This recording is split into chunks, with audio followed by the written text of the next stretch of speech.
Looking at our world from a theological perspective. This is the Theology Central Podcast, making theology central. Good afternoon, everyone. It is Sunday, January the 8th, 2023. It is currently 3:38 p.m. Central Time, and I'm coming to you live from the Theology Central studio, located right here in Abilene, Texas. Now, before I introduce the topic that we're going to be discussing, I need to make it very, very clear to everyone that what I'm about to do, what I'm about to say, what I am about to discuss is in no way to be understood as me mocking, making fun of, trying to just be sensational. No, this is me really saying, and I'm going to look at it from this approach. I'm just going to be very transparent. I don't want you to think that I feel that I'm even trying to pretend that I'm just reporting the story, because I'm not. I'm talking about the story because it bothers me greatly. And it bothers me greatly because it demonstrates, at least to me, the inherent problem with a certain system of theology and how it can be so devastating to the lives of many people. In this particular case, though, I don't want you to think that I'm taking someone's tragedy and mocking it or making fun of it simply to prove a theological point. I'm just going to take this fact, right? Here's what happened. It's not private information. It's public information. I'm looking at a news article right here about it. It's in the news. And I'm simply going to say, look at the facts. Now let's look at their theology. Their theology is not consistent with the reality that people live in. So when people buy into this theology and then reality happens, either they have to live in denial or their faith will begin to crumble around them because they won't understand why the reality they're experiencing is so drastically different than the theology which they were taught and they believed and they were trusting in. So I don't want you to think, because I could come out. Now, when I was younger, let me be very clear. When I was younger, I would have taken this news story and just went on a full-blown rant and just basically mocking this, going, yeah, your theology teaches this. Well, come on, do something. I would have, because this theology makes me very angry. This theology makes me very upset. If you know anything about me, you know there's a specific system of theology that I literally hate. I don't hate the people. I hate the theology. And the reason I hate the theology is because I believe it harms people. So whenever I speak boldly, strongly, bluntly, with a lot of anger towards the theology, I don't want you to think, oh man, he really hates people. No, I hate a theology because it hurts people.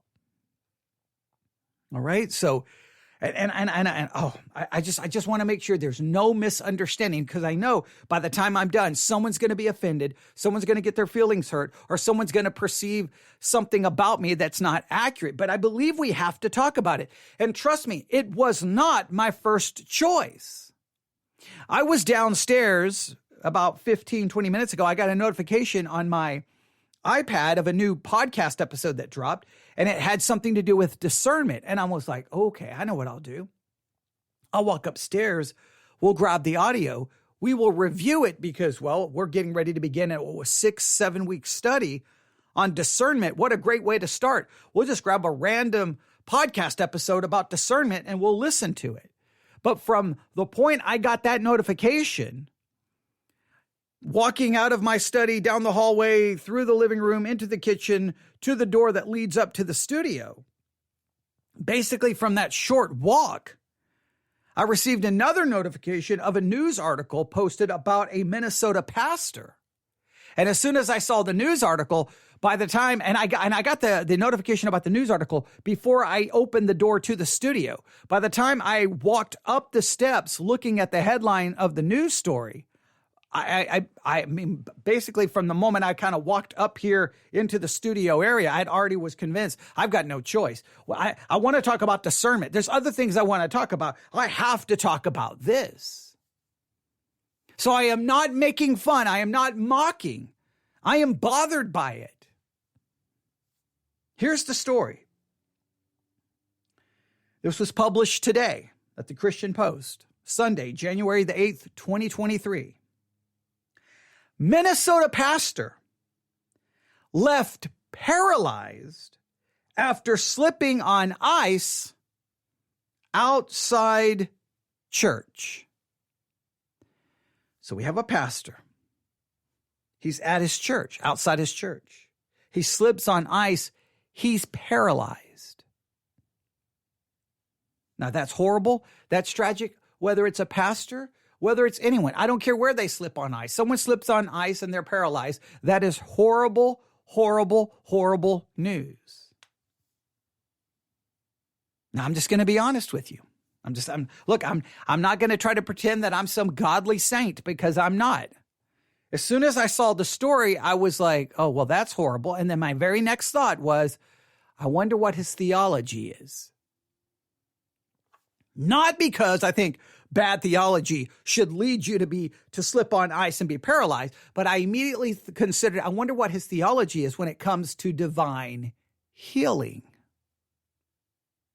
Because based off his theology, he could be in for a very, very, very painful reality.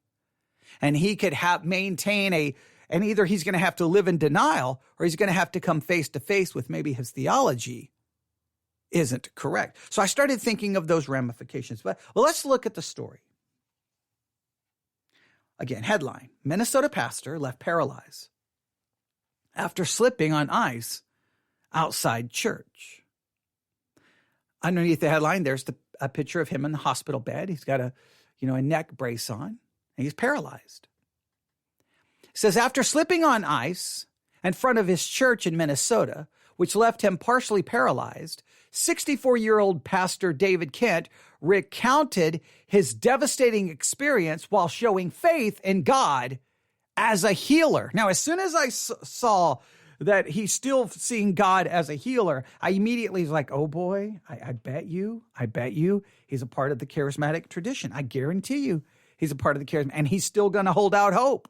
He's still going to hold out hope. But let's find out what happened. Next paragraph. And this is literally how it begins, took one slip. I was down on the ground. My hands, my arms, my legs were all paralyzed.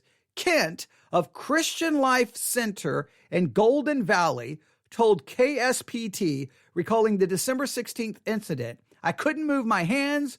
My hands were in the snow. I knew that wasn't good. The pastor who broke his neck was taken to North Memorial Health Hospital, where surgeons operated on his spine, and he remains paralyzed in his arms and legs. Now, I want you to understand something. Again, I am not mocking. But this pastor slipped and was paralyzed, broke his neck, and please note, he was taken not into the sanctuary so that he could be healed.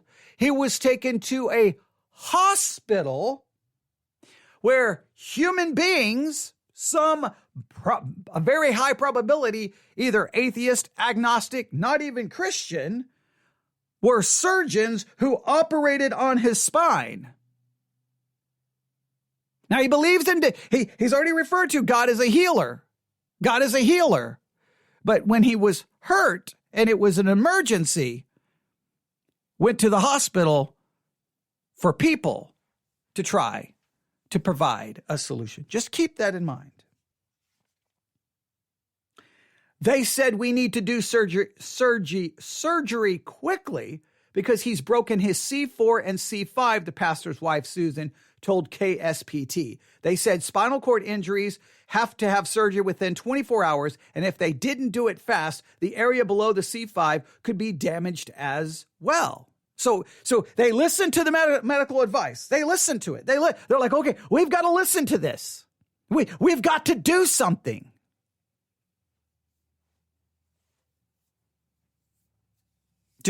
I find it interesting that when you look at the Christian world, there are times they're like, we don't need to listen to the doctors. God is my healer. God is my protector. I have God. I don't need to take COVID precautions because I have Jesus. I have faith, and my faith is greater than my fear. But man, when you slip, boom, and you're paralyzed, and they're like, look, we've got to do surgery within 24 hours, or this paralysis is going to be worse, then you're like, go do it. Well, wait a minute. Where is God as your protector? Where is God as your healer? All of a sudden, that big, bold talk. And I'm not saying he's had that big, bold talk. I'm just taking the situation in general, just because I've seen this play out too many times working in that medical world. Christians talk a big game. Oh, I'm not fearful. I don't need to do this. God is my protector. God is greater than anything. And then when everything goes, all of a sudden you're paralyzed. All of a sudden now, wait a minute. The attitude changes dramatically. So I've watched this play out too many times. But here, okay, whatever they believe about healing, trust me, they didn't go to the sanctuary to pray. They didn't say, no, we're not going to do surgery. We're not going to do surgery. We're going to pray. We're going to fast.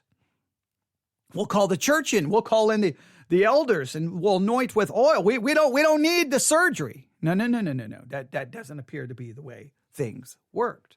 But let's continue to see what they have to say here. Pastor Kent was walking down the street that is owned by the church to talk to some tree trimming workers when he slipped, according to an online fundraiser for his treatment, which is likely to cost more than $350,000. According to CCX Media, the pastor has self-pay health insurance. It will be a long road ahead of rehabilitation. Please note, he's going to have to go to rehab. He's not just going to immediately get healed, is he? Occupational therapy and physical therapy to determine when and if he will regain feeling and movement in his body, the fundraiser says. The rehab may be a slow and take months, even years. Rehab will also work with the family and David to gain as much independence as possible. So please note that nothing here is getting ready to be like magic. Like whatever they believe about healing, he's going through the normal process that anyone would go through, whether saved or unsaved, whether Christian or non-Christian. He's had to have medical intervention, surgical intervention, and he's going to have to go through possibly years of rehab to see if he can gain any level of independence. Oh, and he's going to have to pay a bill of $350,000, and that probably doesn't even come close to covering the rehab. The pastor told KSPT he remains optimistic. It may be a slow healing, but I believe he is going to walk again, his wife Susan was quoted as saying. I don't know how long it will take. I don't know how much rehab he'll have to go through, but we have hope. Hey, he's going to be healed, but I mean, it's not going to happen right now. It may take 2-3 years, and I mean, sooner or later he will walk. I mean, but he's going to have to do the rehab. Okay. They continue. Pastor Kent added, I wouldn't wish this on anybody. Definitely it's been an experience where I can say I've been it's been an experience where I can say I've been blessed because of all the people that have come alongside and been a strength to me. He told CCX Media, I serve a mighty God, a big God. He's able to do exceedingly abundantly above all that we're able to ask. So I have total faith. My God is a healer. See, I have total faith. God is my healer. Total faith. But, you know, when you hit the ground and you're paralyzed, take me to the hospital. I mean, but I have total faith that God is my healer. I don't know about you. I find a duplicity in this. I find that Christians say one thing, but when push comes to shove, they do the other. And I just struggle with this. I believe God is sovereign. Yes. But okay. But maybe, listen, maybe his theology, this will all make sense. Maybe the fact that he didn't go to the sanctuary, he went and got the surgery, maybe it all makes sense because of his theology. Maybe this is perfectly in line with his theology. We will see.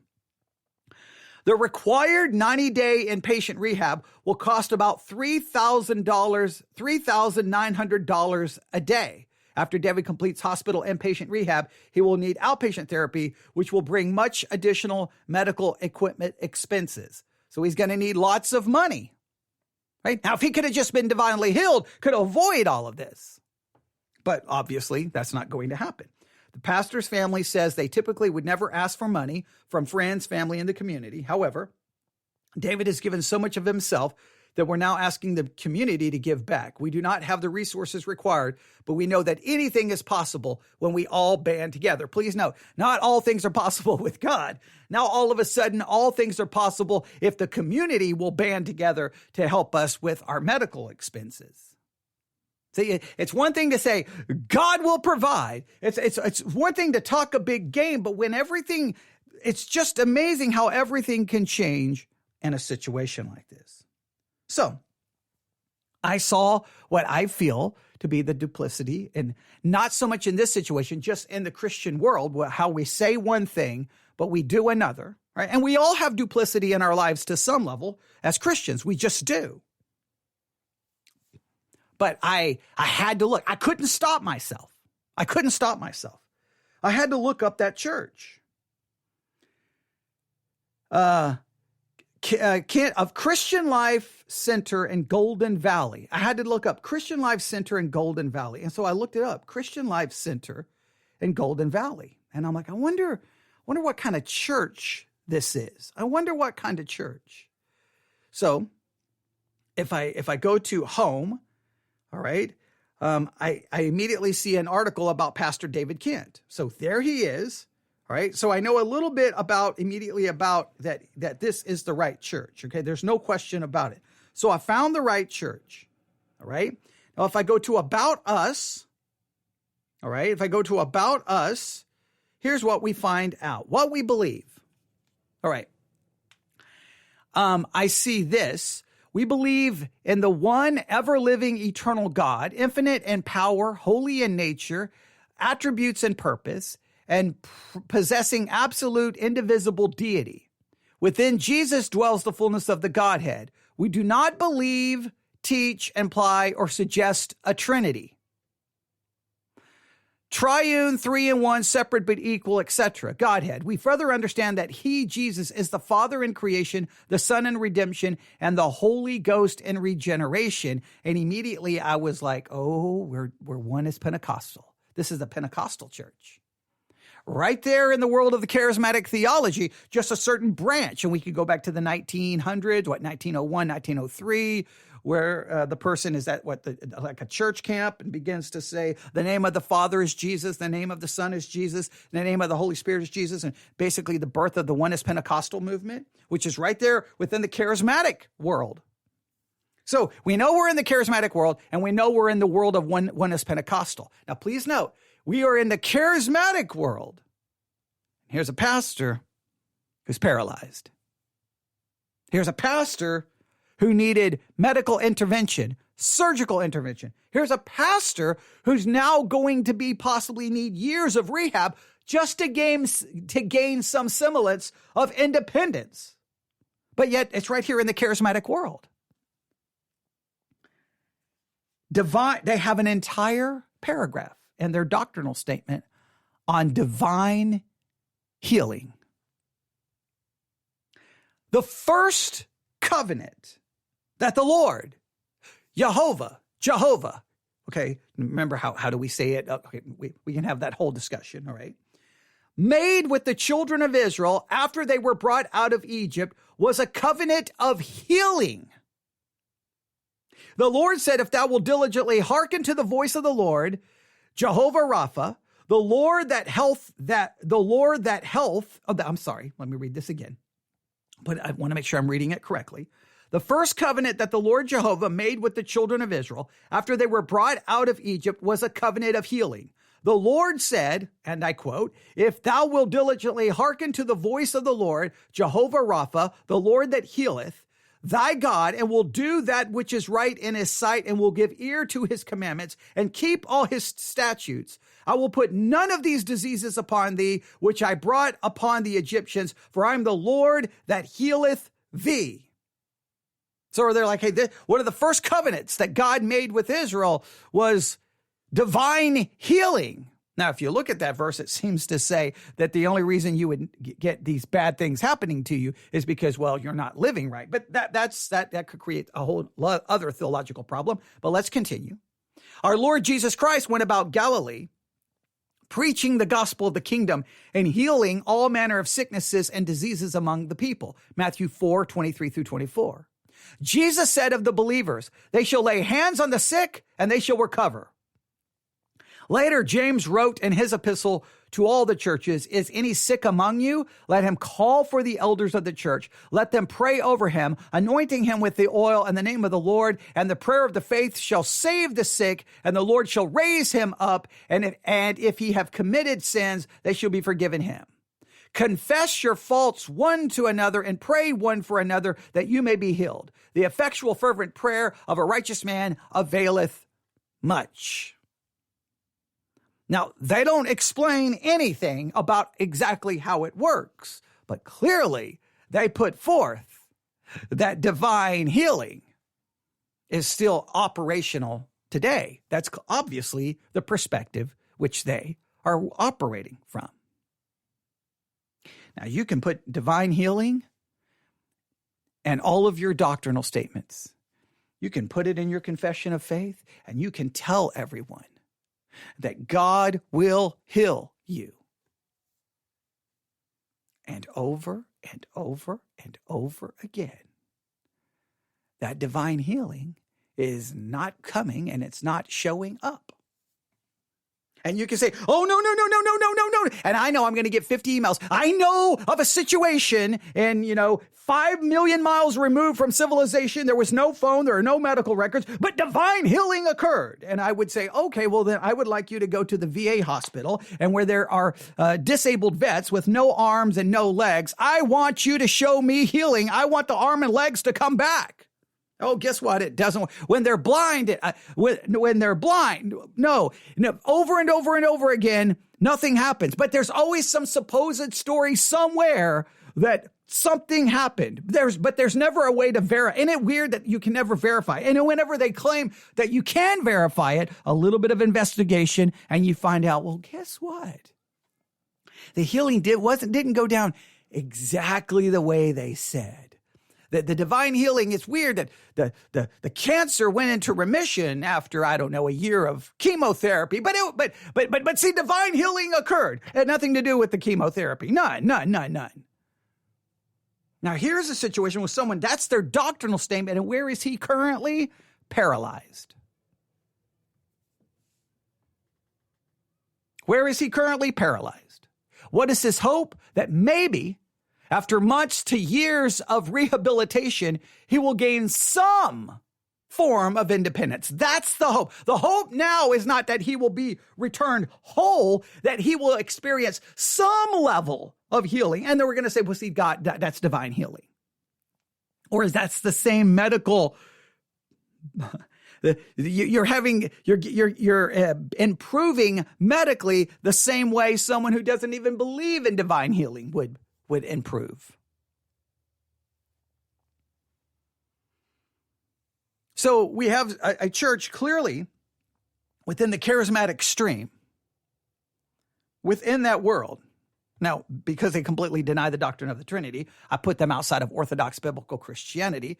We could have that debate. But if you deny the doctrine, I mean, look, God is either a triune God or he's not. And if you don't believe in a triune God, and I believe in a triune God, we don't believe in the same God. But that's a whole different thing. It's right there within the charismatic world. And here's the sad part. The man is laying in a hospital today, paralyzed. See, that's my problem with the charismatic world right there. Now, I'm going to remove this. I'm not talking about that pastor now. I'm not talking about the situation. I want to remove it past that. And I want you to understand my hatred for charismatic theology, because it tells people that God will heal them. Depending, like if you go to the Assemblies of God doctrinal statement and some other charismatic denominations, they basically say healing is guaranteed in the atonement. And all you have to do is believe. Well, people believe that, and their child is not raised from the dead. The child's horrible disease doesn't go away, and you watch him suffer for 4, 5, 6 years. Your spouse's struggle with cancer doesn't go away, and you watch them slowly deteriorate and get worse and worse and worse and worse. You watch someone with dementia, and slowly but surely you see all of their understanding fade away. And all of your prayer, all of your fasting, all of your laying on of hands doesn't fix it. People who are paralyzed, people who are missing, who had arms or legs amputated because of either war or some other horrible disease, they don't grow back.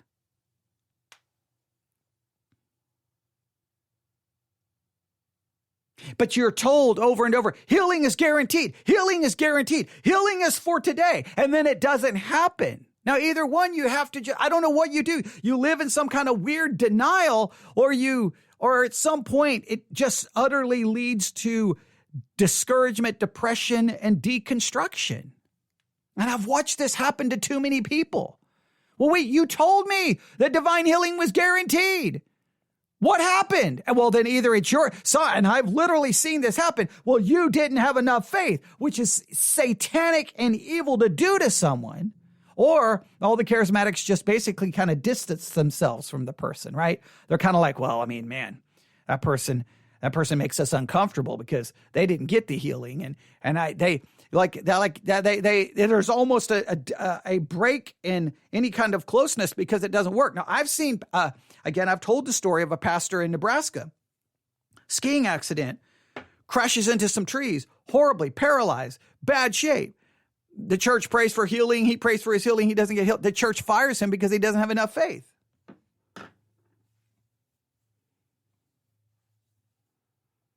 That theology, see, it's that my hatred for the theology is because of what it does to people. Now, it seems this pastor, at least outwardly, is optimistic. At least outwardly, he seems to be hopeful and optimistic, and I'm glad. But my fear is, first, my fear is he rejects the doctrine of the Trinity, so therefore I believe rejecting the true God. But my greater fear is that he will cling to this theology, and when it doesn't happen, and maybe his paralysis even gets worse, what happens to him?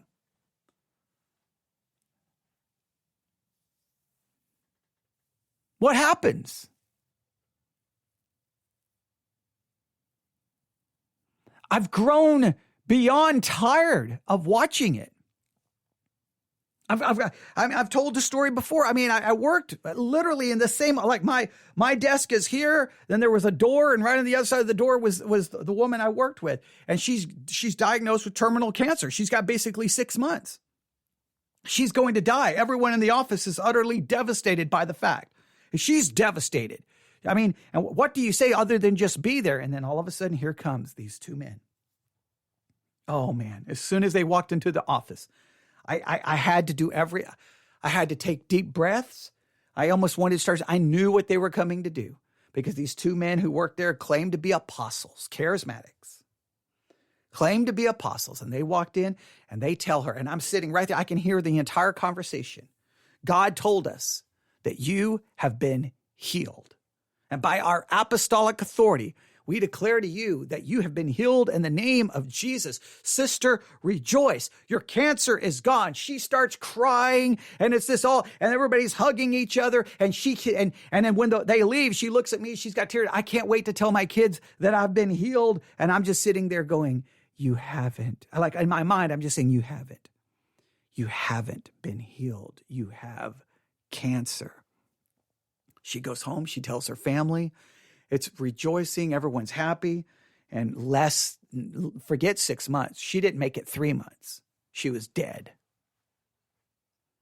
Guess who didn't bother to show up at the funeral to talk to the family? Those lying, fake frauds who claim to be apostles.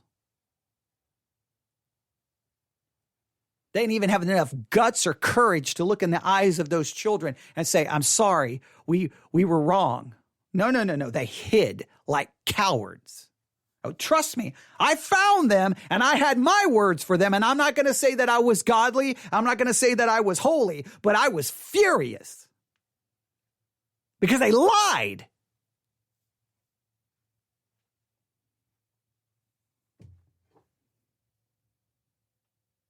Here's a pastor. He's paralyzed. But his doctrinal statement says God should heal him.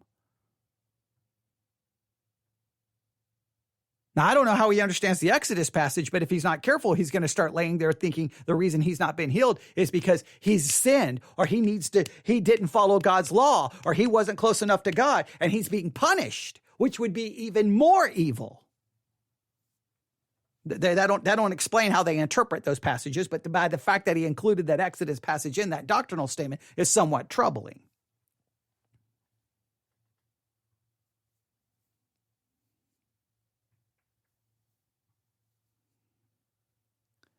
You see, when your theology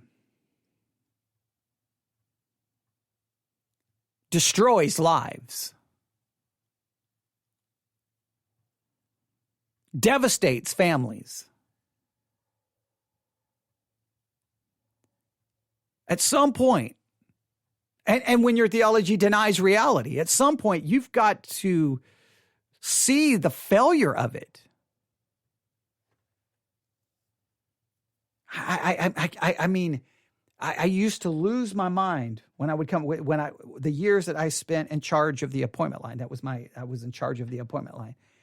And there were certain Sunday nights, I think once a month, one of the big charismatic churches, Assemblies of God Church in Abilene, would do their healing services. And they would claim that all these people were healed of this and this. And I would listen to the service. It was just like all the crazy, typical stuff you hear in these services. And then I knew on Monday morning, time and time again, many of those people who attended that church, claimed healing, were calling us for a medical appointment. And you don't understand how many times I wanted to say something. I'm like, wait a minute, I thought you were healed last night. I thought you were healed. Or people who are a part of their praise and worship team, who testified that healing was guaranteed, and then come to me and saying, hey, I need the day off. I'm not feeling well. Get out of my face. You heal yourself and get back to work. The only people, you are never getting a day off from work for being sick, ever, under no circumstances, because you believe in divine healing. Everyone else in this office can have all the days off for being sick, but not you. If you get shot 4 times, heal yourself and come back to work. Now, I didn't say that, but that's what I wanted to say, because they couldn't see their own. I believe healing is guaranteed, but I need the next 3 days off because I have the flu. What? No, I know. I reject it. Some other serious medical issues they developed, and they needed lots of time off, but they didn't get divinely healed. It's so weird how that works. Oh, they wore glasses. I wonder why. It's so many other issues.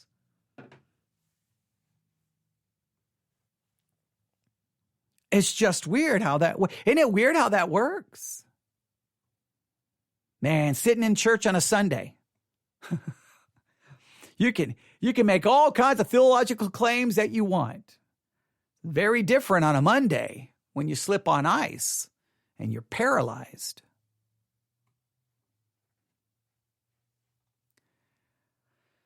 Now, I hope and pray that this pastor gets better. I really do. I would prefer, look, you say, what would you prefer? His theology get correct or him get better? I hope he gets better just because of the humanity of it. He's a human being suffering. I hope he gets better. I hope he gains some independence. I hope he can get back his life to some level.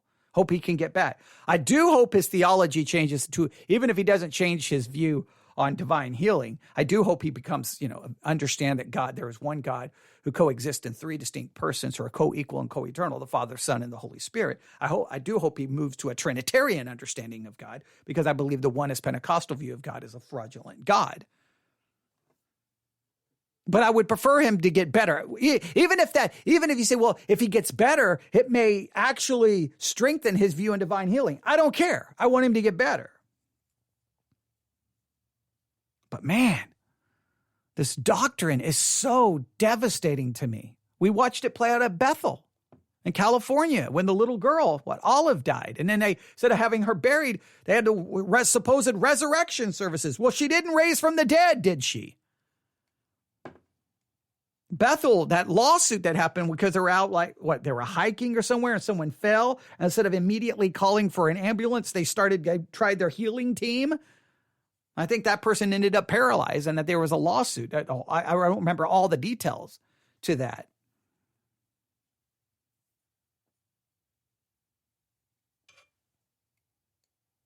I don't know what else to say. I'm just so tired of the whole charismatic world. I've just grown so, like, I've lost all patience. And to be fair, I probably have never had patience with it. I've always thought the charismatic world was the most absurd, insane, alien thing to anything rational, reasonable, logical, biblical, theological. I've never understood how anyone can find themselves in it. It makes no sense to me. Maybe because I'd experienced enough pain and saw enough suffering and enough death way before I ever got to the charismatic world that when I heard their claims, I'm like, that's a bunch of garbage, because anyone who's ever lived in this world for 15 minutes knows none of that is true.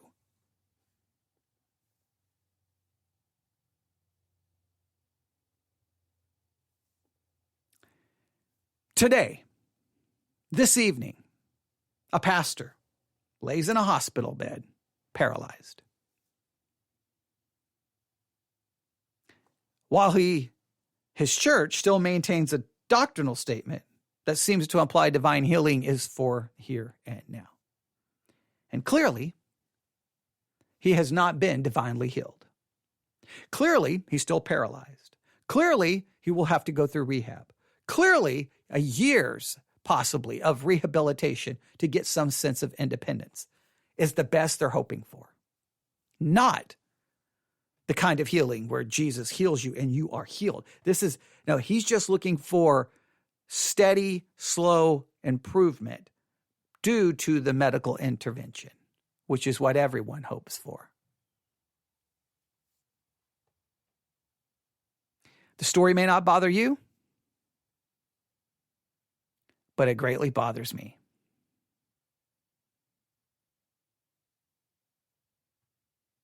Because we're talking real people.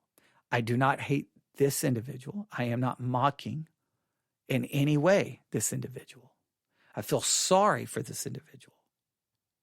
But I feel even more sorry for the millions, hundreds of thousands, I don't have the exact number of people who have suffered as a result of the theology of this church. I hate the theology. I don't hate the people. I hate the theology because it hurts people.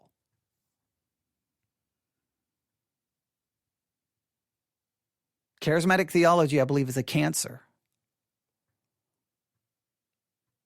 to biblical, historical Christianity. And it should have never been accepted by anyone within the Christian world. It should have been rejected outright. I would prefer they went and started their own religion and just forget Jesus and forget the Bible. newsif@yahoo.com. newsif@yahoo.com. newsif@yahoo.com. Thanks for listening. We will be back on the air at about 6 p.m. as we continue our study of law and gospel. Thanks for listening. God bless.